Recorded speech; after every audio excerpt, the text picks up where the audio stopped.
to gain a little bit of understanding on my topic. So, you ready? Okay. So, I chose to do the physiological and psychological impacts of the neurological disorder essential tremor. The chapters I'm referencing is Chapter 2, Biology of Behavior, 8, Memory, and 9, Thinking, Language, and Intelligence.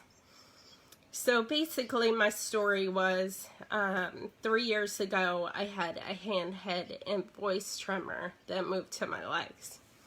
And I just thought it was a sign of weakness. However, it was a progression of the disorder. So I had a decline in stability, handwriting, shaky voice, dizziness. I couldn't keep my food on the utensils. So basically I resorted to a liquid diet.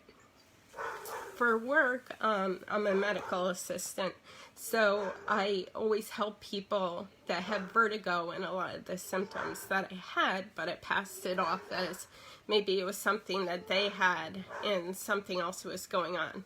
And I kept making excuses, and I became worse than the patients I was really treating. So you learn to cope. You go from counter to counter and try to get hard surfaces to be able to make it across the office. Basically, you try to find ways that you could cope and manage. And walking with hands on the walls. Eventually you just started touching the walls, but then I learned that I was holding on to the walls basically to get me from one point to another counter. Until one day I froze and I just couldn't walk. I couldn't get across that office. And from that point on, I was unable to walk without assistance. So I went to the emergency room, and then I found out through the course treatment that I did have essential tremor. The psychological effects are overwhelming feelings of hopelessness, fear, and embarrassment. So was I going to be in a wheelchair the rest of my life? I didn't know.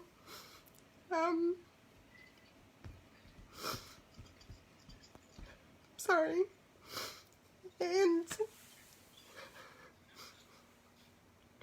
you basically wonder why an 80-year-old can walk around and you can't, and you don't know what's gonna happen in your life, or if you're gonna be that way the rest of your life.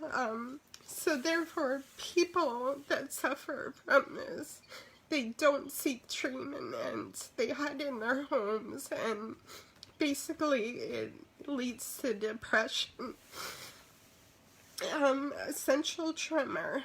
The diagnosis, also known as kinetic tremor, it's a neurological disorder that causes involuntary shaking, and it could be hereditary. And sorry, I can't see my notes here. The real cause cannot be identified because it's connected to our cerebellum. And there's also not a lot of history and research in regards to all this. Okay, so sometimes what I did find out is it can be associated to a hearing disability. So I've gone through many hearing tests. They're perfectly fine. However, I can't hear for anything. And I found out, I always thought it had to do with this condition. I brought it up to the neurologist. He doesn't think so. But I found out research is backing my claim. A psychogenic tremor. There's another tremor that you could have. I thought it was interesting.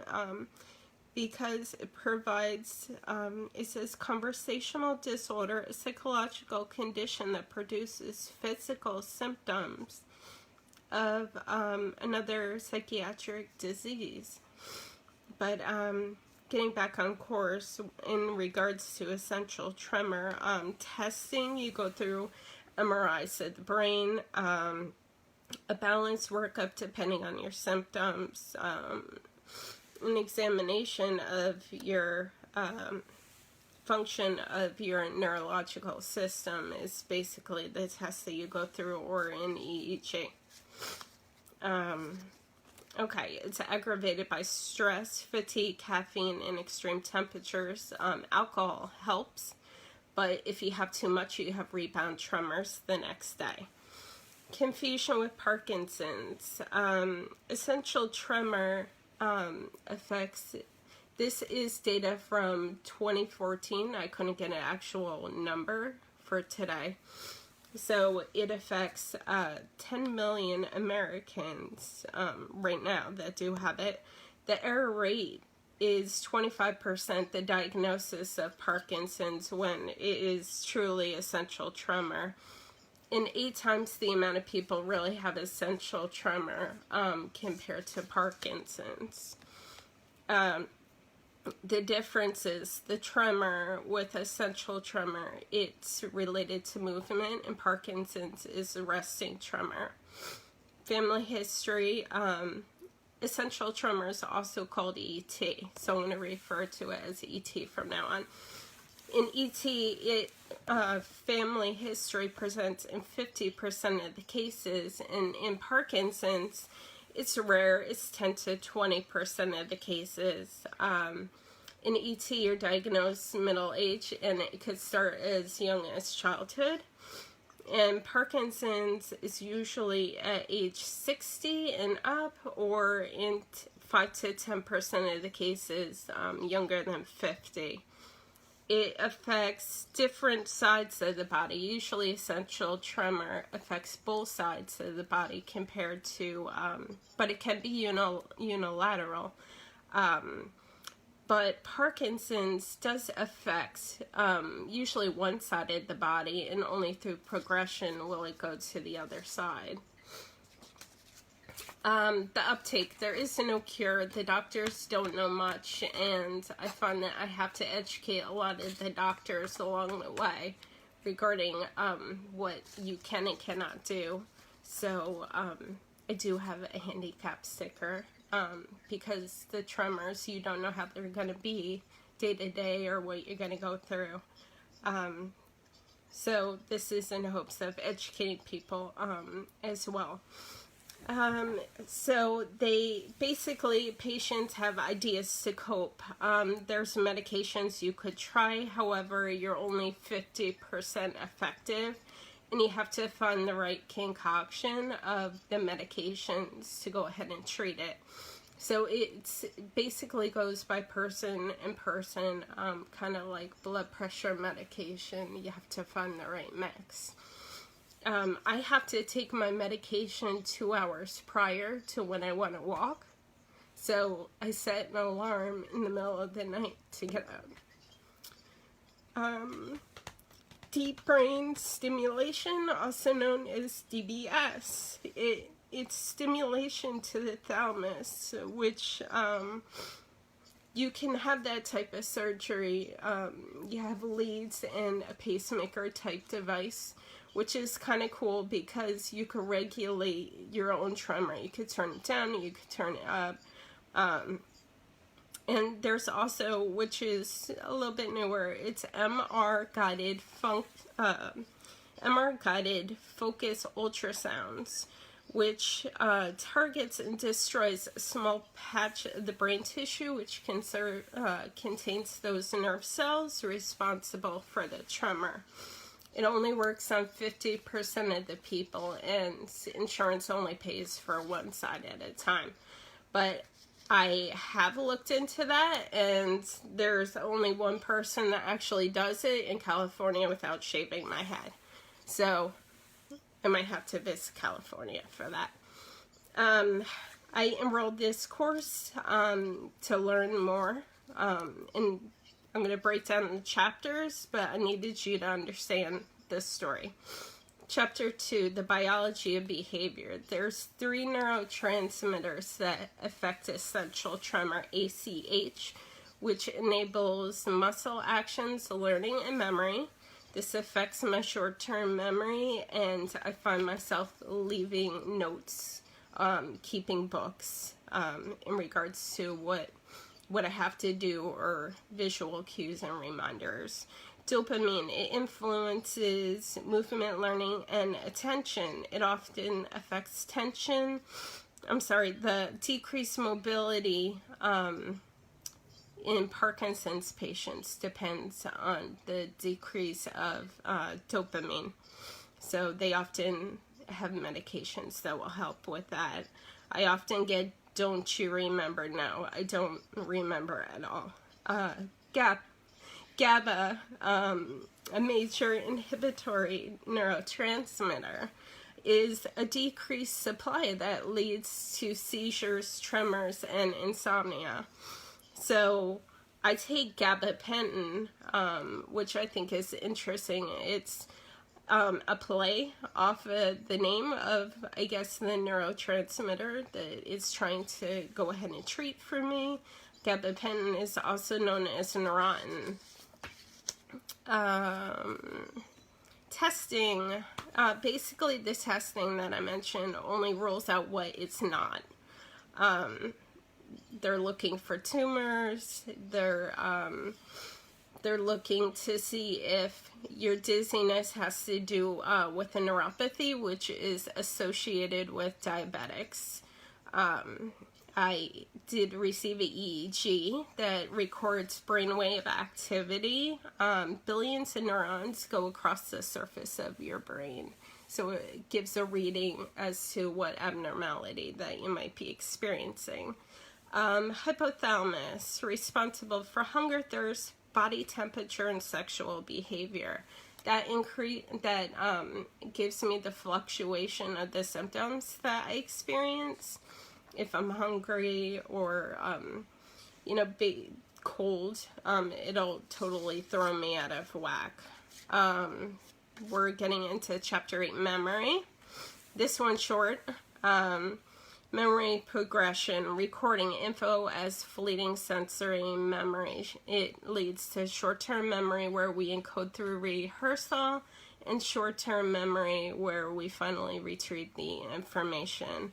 There's implicit and explicit memories. Implicit is without conscious recall through the cerebellum and the basal ganglia, and it contains information such as riding your bike. There's explicit memories with conscious recall through the hippocampus and frontal lobes. That's your somatic memories, such as your fact and knowledge area, and episodic, your personal experience events. Encoding failure, much of what we sense we never notice. What we fail to encode we never remember. There's a definite difference between the person that I was and what I could do 5 years ago compared to now. Taking the time to experience something, I believe, gives us more time to encode the information, to be able to retrieve the memories in the first place. Retrieval failure, often forgetting, isn't faded memories, but memories unretrieved. Tip of tongue forgetting, that's where you have the retrieval failure. And I thought it was really interesting because deaf people actually have the tip of finger phenomenon. That was interesting. Particular times of the day, my medication wears off, my words are scrambled, the numbers start switching around. So I know it's time to take that medication. And you think you say one thing, but it's totally different compared to what comes out. So you'll get, did you just say this? I have no idea because I can't remember what I said anyway, so it's time to take my medication. memory construction errors. Sorry.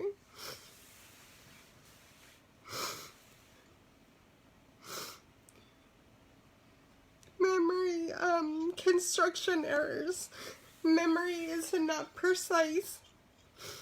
We infer our past from stored memories, plus what we imagine. We often don't retrieve memories, we reweave them. Often I will think that certain things happen and it'll be a totally different story on the other end. I think this ties into basically everyone. Not so much in relation to ET, but I do experience it. I went back to school, and trying to learn has been a challenge. So tips: how to build your memory, visual cues. I thought it was interesting how they said that if you have to write a paper tomorrow, envision a pen on the table. Therefore, tomorrow when you see that pen on the table, you'll remember to write that paper. So, my post-it notes, anything that will be, that's how I utilize it. Flashcards, putting that information on the flashcards kind of embeds it more into the memory because you're writing it in your own words and becoming more familiar. And basically being able to categorize that information into piles of what you don't know, so you could go back and try to learn that information a little bit later on. Last but not least, Chapter 9, Thinking, Language, and Intelligence. Productive language. After 10 months, a trained ear recognizes a